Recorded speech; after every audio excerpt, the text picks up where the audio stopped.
第1069章冰河谷的绞杀。望着那洞口处的白色倩影，萧炎那紧绷的心也是逐渐的松懈而下。还好没事，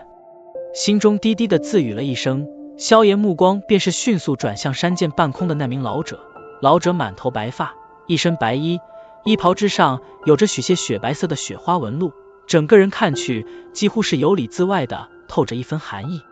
目光在这老者身上顿了顿，萧炎眼眸也是略微虚眯，六星斗宗。